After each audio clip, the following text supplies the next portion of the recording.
Live-action Disney villains. Why do they so frequently underwhelm? Disney villains are arguably just as popular and iconic as their heroic counterparts. Their designs are so striking and distinctive, they're so deliciously evil to watch. So, one of the most exciting aspects of a Disney live-action adaptation of an animated film should be seeing how they translate those wonderfully wicked characters into a flesh and blood photorealistic world. But I unfortunately don't think any of the films within the recent wave of live-action adaptations has hit an absolute home run with the depiction of the iconic villains. I said recent, so Glenn Close as Cruella, you are innocent, you are perfect, you are iconic, you did nothing wrong. Now, I think people often forget that every Disney live-action adaptation has a different director and filmmaking team, a different creative team behind them, so it's not very fair to expect that they'll all be approached in the same exact way, and it's not accurate to have the preconceived notion that everyone will be of the same quality as the last. And hot take, I don't think live-action adaptations are inherently a bad thing as long as they act as companion pieces to the animated films that offer a new, more complex, more detailed, more lifelike alternative to them, rather than trying to replace them or even simply just replicate them exactly without taking into account that animation and live-action are two separate mediums with their own respective advantages and weaknesses, and they should lean into what the medium can achieve most effectively. However, there does seem to be a pattern of some very lackluster sensibilities and artistically inept directions of most of these live actions, so I don't know, maybe instead of telling the studio to stop making them, which won't happen because they're so profitable, perhaps people should demand more artistic value, imagination, creativity, and effort within them. But I'm just here to talk specifically about the handling of the villains. Now, the film that began this wave of live-action adaptations was the surprise billion-dollar hit Alice in Wonderland, even though it wasn't even an adaptation of the animated film and completely ignored its iconography. It was more of a sequel to the idea of Lewis Carroll's Alice in Wonderland because it also contradicted a lot of the contents of that original book. So I guess it's not really relevant to compare the animated Queen of Hearts to the live-action Red Queen, because not only are they two different characters in the books, but there's just no reason to believe that the Red Queen from the live-action film is specifically adapting or inspired by the animated Disney villain. So we're moving on to 2014's Maleficent, which was based on Disney's Sleeping Beauty, but was told from the perspective of Maleficent, who is probably the most iconic, wicked Disney villain of them all. And the problem here is not Angelina Jolie, who portrays Maleficent. She's perfectly cast and does a tremendous job of bringing that character to life, which can't be said for some of the other Disney villains that come later. Angelina Jolie was not responsible for how this character was botched. The filmmakers were. They took away everything that was so cool about her. And I'm not just talking about the decision to take away the iconic green skin that was unique to the character and made her distinguishable and would have looked so striking on Angelina Jolie.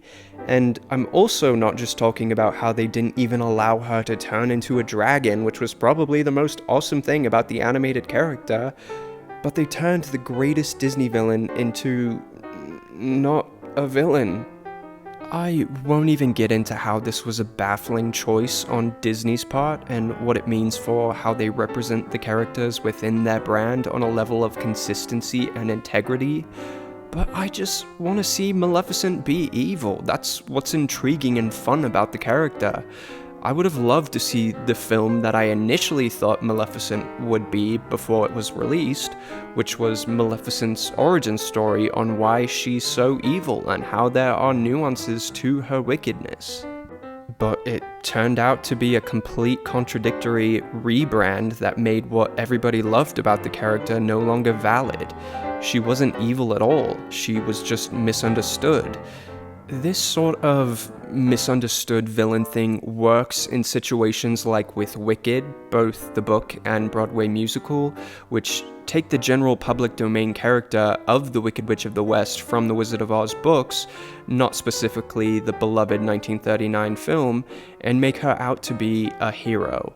But when it's Disney handling their own character that they specifically created, it just doesn't work the same way. The other recent Disney villain movie we've received is 2021's Cruella, and while it's not as guilty as the Maleficent film was of saying an iconic villain is actually a good guy, and it doesn't outright contradict the events of the original animated 101 Dalmatians, by the end of the film you really can't see this version of the character doing what she does in that original movie. She at least has room to grow into an evil being, but in the film she just is kinda rebellious and sometimes mean, rather than being straight up wicked. Maybe the proposed sequel can improve on that, but I still just don't really see them letting Cruella be a villain. Emma Stone is great in the role, but it would have been so much more enjoyable and interesting to see her have fun being bad. I mean, they didn't even let her smoke in the film, which is one of her main characteristics. She always has a long cigarette holder in hand. And yeah, Disney has recently forbidden smoking from their films, but you gotta make an exception for Cruella, and the fact that they didn't really enforces the idea that they didn't want to make her a despicable character. They wanted to shift her into role model territory, make her admirable in sticking to her true rebellious self without being actually bad or cruel. And that very much doesn't sit well with me. Here's to hoping the sequel lets her be evil, lets a villain be a villain. Now let's talk about Lady Tremaine in 2015's live-action Cinderella, and this will be the final time in this video where I will actually say that the character was well cast.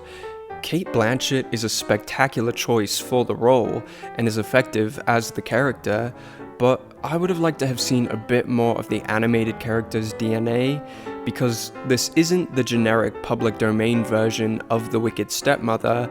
This is Lady Tremaine, a character created specifically for Disney's version of the story. So I think she should have been more distinguishable as such. Not just by keeping the grey hair, which would emphasize her envy of Cinderella's youth, especially with the materialistic views and vanity that is amplified with the live-action version of the character, but in the behavior and mannerisms as well. The animated character is so much more sinister and intimidating because she is very subtle and quiet in her wickedness, like a snake. She'll occasionally snap for a brief moment and immediately return to her calm, malicious demeanor, while the live-action version is ironically a lot more animated than the animated character and a lot less subtle.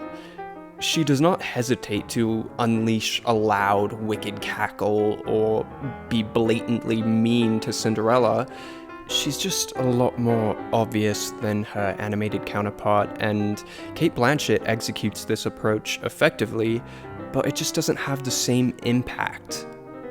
Okay, now let's talk Gaston in 2017's Beauty and the Beast. Most people I've spoken to think this is good casting, actually, and while I don't think Luke Evans is a downright terrible fit for Gaston, he's far from perfect, which a lot of people overlook, because when he's next to the lackluster casting of Emma Watson as Belle, it looks like the best casting choice ever, in that case. But okay, on a surface level, I think he was too old, for one, doesn't have the godlike chiseled features, for two, and doesn't possess the burly, deep Paul Bunyan-esque voice.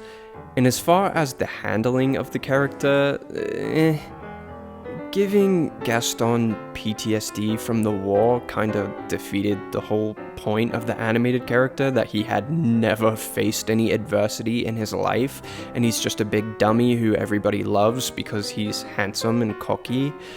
The whole message of the film is supposed to be having substance from within.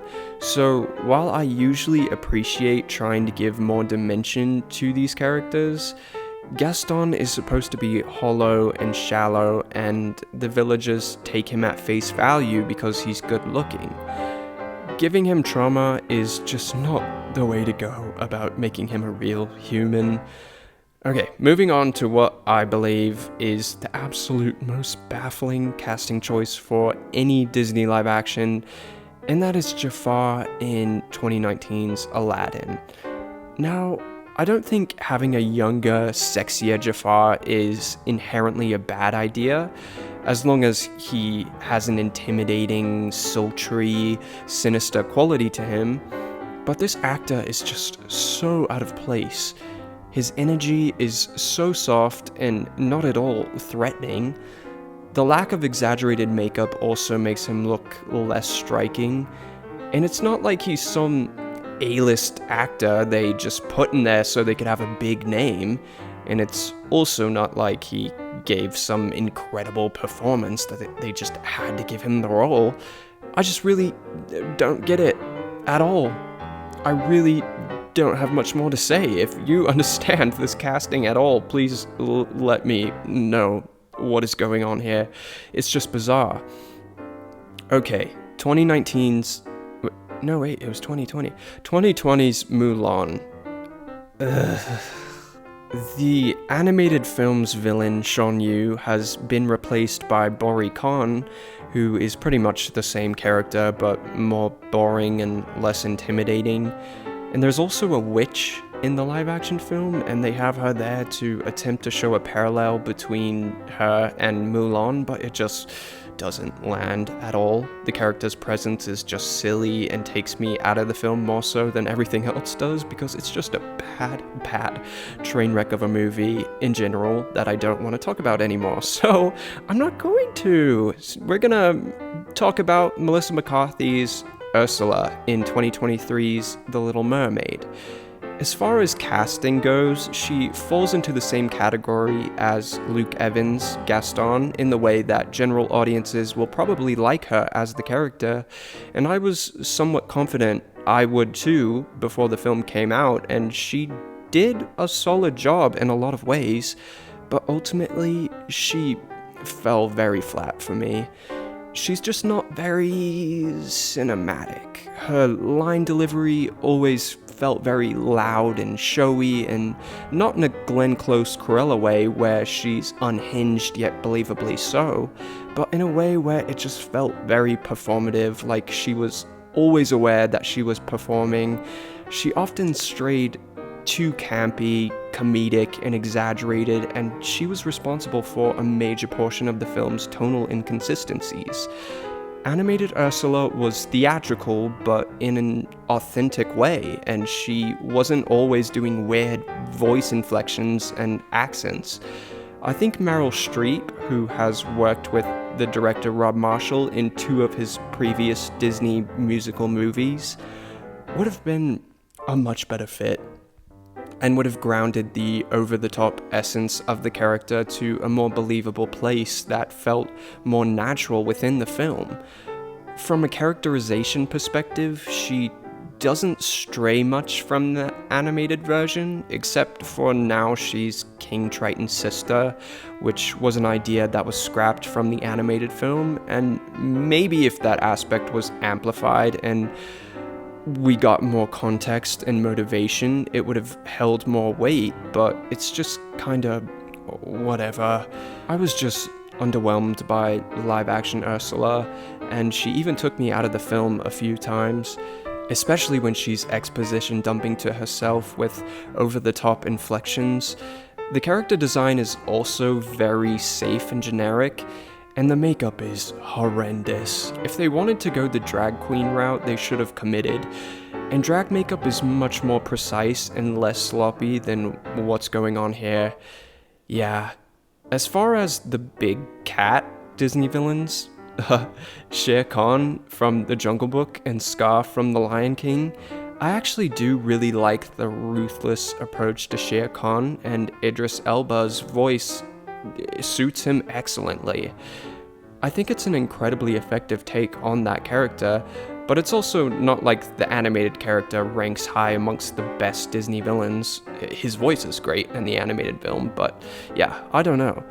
But Scar from 2019's Lion King was just like the rest of the film. Bland and boring. So boring that I don't even want to talk about him anymore. He's just boring. But yeah, the point is, Disney live-action adaptations are really underwhelming when it comes to bringing their iconic villains to life. And the solution? Maybe start with not being afraid to make them unapologetically wicked, sinister, striking, and evil, which you think would be an obvious thing to do, but apparently it's not. Why are you trying to make these villains into heroes? And then why are you also making them so bland and safe when they are actually villains? Okay. Love you. Watch my other videos. Bye.